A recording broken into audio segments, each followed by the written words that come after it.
नमस्कार, मैं हूं राज और आप देख रहे हैं प्योर पॉलिटिक्स।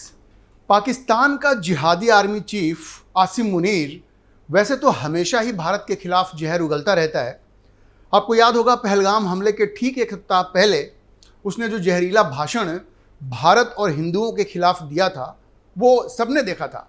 और उसी जहरीले भाषण के बाद पहलगाम में 26 निर्दोष हिंदुओं की हत्या हुई थी। और वो हत्या कैसे हुई थी? उनका नाम, उनका धर्म पूछ पूछ करके उनकी हत्या हुई थी। लेकिन उसके बाद एक नया मोड़ आया। देखिए, वो पहलगाम की घटना तो हो गई, सारी दुनिया ने उसकी निंदा की। लेकिन जब ट्रंप ने, अमेरिका के राष्ट्रपति डोनाल्ड ट्रंप ने आसिम मुनीर की निंदा करने की जगह उसकी तारीफ कर दी, उसे ओवल ऑफिस में बुलाया, लंच पर बुलाया, उसके बाद से तो ये जो आसिम मुनीर है वो बिल्कुल बेलगाम हो गया है। इस कदर बेलगाम हो गया है कि उसने एक तरह से न सिर्फ पहलगाम हमले को सही ठहराया है, बल्कि प्रधानमंत्री नरेंद्र मोदी को एक तरह से धमकी भी दे दी है। उसने इशारा भी कर दिया है कि भाई ऐसे हमले तो होते रहेंगे। मतलब ये कि पहलगाम पार्ट 2 कभी भी हो सकता है। उसने ये इशारा कर दिया है। अब देखिए, ये आसिम मुनीर अमेरिका गया, ट्रंप के साथ उसने लंच किया और उसके बाद पहली बार जब वो पाकिस्तान लौटा तो ऑपरेशन सिंदूर के बारे में चर्चा करते हुए उसने कहा, और पहलगाम हत्या कांड जो हुआ उस पर भी चर्चा करते हुए उसने कहा, एक तरह से कहें तो उसने इस पूरी घटना को जायज़ ठहराया। उसने ये कहा कि कश्मीर में जो कुछ भी हो रहा है वो आतंकवाद नहीं है। उसने कहा कि ये एक लेजिटिमेट स्ट्रगल है, ये एक पूरी तरह से कानूनी संघर्ष है। सोचिए किस तरह का व्यक्ति है। सारी दुनिया ने पहलगाम घटना की निंदा की है, अमेरिका ने भी निंदा की है। और आपने देखा होगा अभी कल जो क्वाड के फॉरेन मिनिस्टर्स की मीटिंग हुई है उसमें भी इसकी निंदा की गई है। लेकिन आसिम मुनीर ने कहा कि जो कुछ भी हुआ पहलगाम में, खुल करके तो नहीं कहा, लेकिन जब उसने ये कहा कि कश्मीर में जो चीज़ें हो रही हैं वो लेजिटिमेट स्ट्रगल है, उसको आतंकवाद नहीं कहा जा सकता, तो एक तरह से उसने पहलगाम की घटना को बिल्कुल जायज़ ही ठहराया। और ये भी कहा कि इस तरह का संघर्ष चलता रहेगा और पाकिस्तान उसको अपना समर्थन देता रहेगा। इसका साफ मतलब है कि जो कुछ भी पहलगाम में हुआ वो आगे भी होता रहेगा और पाकिस्तान ऐसी घटनाओं को सपोर्ट करता रहेगा। ना सिर्फ सपोर्ट करता रहेगा बल्कि ये जो आतंकवादी हैं उनको वो हर तरह से मदद करता रहेगा। और आप समझिए कि जब से ये मुनीर ट्रंप से मिल करके आया है तो उसे ऐसा लग रहा है जैसे उसको ट्रंप का साथ मिल गया है। पहले वो इतना खुल करके बोलता भी नहीं था कि इस तरह से किसी आतंकवादी घटना को जायज़ ठहराया जाए। पाकिस्तान ने वैसे निंदा की है पहलगाम की घटना की, लेकिन जब से ये ट्रंप से मिल करके आया है तब से ऐसा लग रहा है कि ये बिल्कुल बेलगाम हो गया है और भारत को सीधे चुनौती दे रहा है। प्रधानमंत्री नरेंद्र मोदी को ये सीधे चुनौती दे रहा है। अगर आप ध्यान से देखेंगे तो ये जो जिस बेलगामी की तरफ ये आसिम मुनीर बढ़ रहा है उसके पीछे दो चीज़ें हैं। एक तो मैंने आपको बताया कि ये प्रेसिडेंट ट्रंप से मिलने गया, वहाँ पे ट्रंप के साथ लंच किया। अब भले ट्रंप ने किसी और वजह से उसको बुलाया हो, क्योंकि ट्रंप को ईरान पर हमला करना था, ईरान के न्यूक्लियर इंस्टॉलेशंस पे उसको हमला करना था और उसको उसके जो स्टील्थ बॉम्बर थे B-2 उसको पाकिस्तान के रास्ते, पाकिस्तान के एयर स्पेस उसको चाहिए था, तो इसलिए उसने उसको बुलाया। तो एक तो इससे मुनीर का मन बढ़ा हुआ है, उसको ऐसा लग रहा है कि अब ट्रंप जो है वो उसके खेमे में आ गया है। दूसरी चीज़ जो हुई है उसने भी आसिम मुनीर के मन को बढ़ाया है और वो ये हुआ कि संघाई कोऑपरेशन ऑर्गेनाइजेशन की जो मीटिंग हुई, वहाँ पे जो डिफेंस मिनिस्टर्स की मीटिंग हुई, उसने पहलगाम की जो घटना थी, जो आतंकी घटना थी, उसकी निंदा करने से इनकार कर दिया।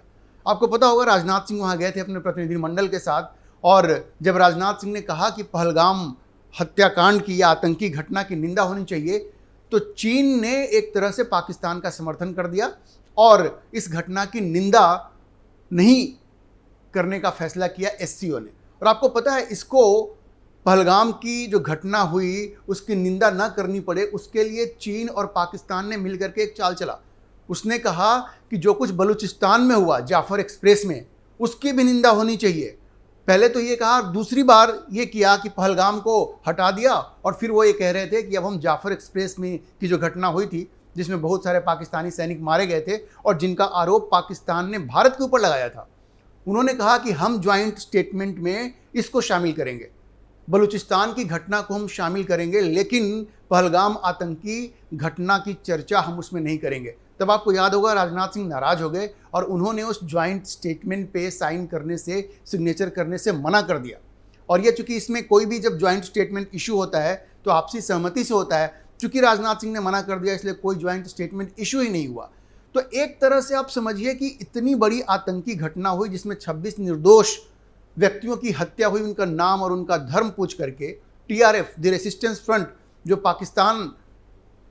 पाकिस्तान से जिस आतंकी संगठन का संचालन होता है, उसने पहले इसकी जिम्मेवारी ली थी। जब उसकी निंदा हुई तो टीआरएफ ने वो क्लेम वापस ले लिया था, लेकिन हर किसी को मालूम है कि पाकिस्तान को उसका पूरा सपोर्ट हासिल है। तो एससीओ का पहलगाम आतंकी घटना की निंदा करने से इनकार करना और ट्रंप का आसिम मुनीर को बुला करके उसके साथ लंच करना, उसे एक ग्रेट लीडर बताना, इन दो घटनाओं के बाद आसिम मुनीर बिल्कुल बेलगाम हो गया है और वो एक तरह से खुल करके भारत को धमकी दे रहा है कि जो कुछ भी पहलगाम में हुआ वो दोबारा भी हो सकता है। उसे बिल्कुल भी रिमोर्स नहीं है, उसे कोई पश्चाताप नहीं है। अमेरिका से लौटने के बाद एक बार फिर से कश्मीर पे बिल्कुल अपने स्टैंड को और हार्डन करते हुए मुनीर ने क्या कहा? मुनीर ने कहा कि फ्री कश्मीर का जो स्लोगन है उसको पाकिस्तान आगे बढ़ाता रहेगा। आपको याद होगा कि मुनीर ने पहले ये कहा था जुगुलर वेन, जो कहते हैं ना गले की नस, जो पाकिस्तान हमेशा कहता है कि कश्मीर उसके लिए गले का नस है। इस बार जुगलर वेन तो उसने पहले कहा ही था, इस बार उसने फ्री कश्मीर स्लोगन को फिर से दोहराया और कहा कि पाकिस्तान फ्री कश्मीर के लिए काम करता रहेगा। और ये सब कुछ, जैसा मैंने आपको बताया, ज़्यादा इम्पॉर्टेंट इसलिए हो जा रहा है क्योंकि अब एक तरह से ट्रंप के साथ लंच करने के बाद आसिम मुनीर ये मैसेज देना चाह रहा है कि इस लड़ाई में शायद अब ट्रंप भी उसके साथ है। शायद मैं इसलिए कह रहा हूँ क्योंकि ट्रंप ने अपनी तरफ से कश्मीर के बारे में कुछ कहा नहीं है, लेकिन आसिम मुनीर इस तरह का मैसेज दे रहा है। तो सोचिए, आसिम मुनीर के मन बढ़ने की वजह यह है कि ट्रंप भी उसके पीछे खड़ा है, आसिम मुनीर का कहना है, और चीन तो उसके पीछे है ही। इस बार जो ऑपरेशन सिंदूर हुआ तो ये लड़ाई जो थी ये भारत और पाकिस्तान के बीच में नहीं थी, ये मूल रूप से भारत की डिफेंस टेक्नोलॉजी और चीन की डिफेंस टेक्नोलॉजी, उसके पास जितनी वेपनरी है 80% वेपनरी पाकिस्तान की वो तो चीनी है। आपने देखा होगा HQ-9, HQ-16 जो उसके डिफेंस सिस्टम्स हैं, कैसे भारत ने उसको पूरी तरह से बर्बाद कर दिया। तो अब चूंकि आसिम मुनीर को ऐसा लग रहा है कि दो बड़े पावर अमेरिका और चीन उसके पीछे खड़े हैं, इसलिए आज वो इस हिमाकत पे उतर आया है कि भारत के प्रधानमंत्री को वो सीधे ये धमकी दे रहा है कि जो कुछ भी पहलगाम में हुआ वो दोबारा भी हो सकता है, क्योंकि कश्मीर में जो कुछ हो रहा है, जो आतंकी घटनाएं हो रही हैं, उसको उसने कहा कि एक लेजिटिमेट फाइट है, ये एक कानूनी संघर्ष है। कानूनी संघर्ष है मतलब आप सोचिए कि बेगुनाह निर्दोष लोगों की हत्या करना, उनका नाम पूछकर, उनका धर्म पूछकर, इसको आप कहते हो कि लेजिटिमेट स्ट्रगल है। तो ये बिल्कुल पागलों जैसी बातें कर रहा है आसिम मुनीर, क्योंकि कहीं ना कहीं उसको ये लग रहा है, वो दुनिया को ये मैसेज देना चाह रहा है कि दुनिया के दो बड़े देश उसके पीछे खड़े हैं और इसलिए अब उसे कोई डर नहीं है। और अभी एक खबर आ भी गई है कि ऑपरेशन सिंदूर के दौरान भारत ने पाकिस्तान में जिन आतंकी ढांचों को बर्बाद किया था, नेस्तनाबूद कर दिया था, उसको फिर से जिंदा करने की कोशिश पाकिस्तान कर रहा है। पाकिस्तान की ISI कर रही है। और अभी कुछ दिनों पहले बहावलपुर में एक मीटिंग हुई है, इंटेलिजेंस एजेंसीज ये खबर दे रही है कि वहाँ पे एक मीटिंग हुई है पाकिस्तान की ISI, लश्कर तैयबा, जैश ए मोहम्मद, TRF के आतंकियों के बीच। और वहाँ ये फैसला किया गया है कि इन सारे ढांचों को फिर से जिंदा किया जाएगा और फिर से आतंकियों को भारत में भेजा जाएगा उस तरह के आतंकी घटनाओं को अंजाम देने के लिए जैसा कि पहलगाम में हुआ। और पैसे कहाँ से आएगा? पैसा जो IMF, world bank, Asian development bank ने जो पैसा पाकिस्तान को दिया है, उसी पैसे का इस्तेमाल पाकिस्तान करेगा और भारत में आतंकी घटनाओं को आगे बढ़ाएगा। इंटेलिजेंस एजेंसीज की तरफ से ये रिपोर्ट आ गई है। तो आप समझिए कि पाकिस्तान पूरी तरह से इस बात की तैयारी में है कि वो फिर से पहलगाम जैसी कोई घटना जो है उसको भारत में अंजाम दे।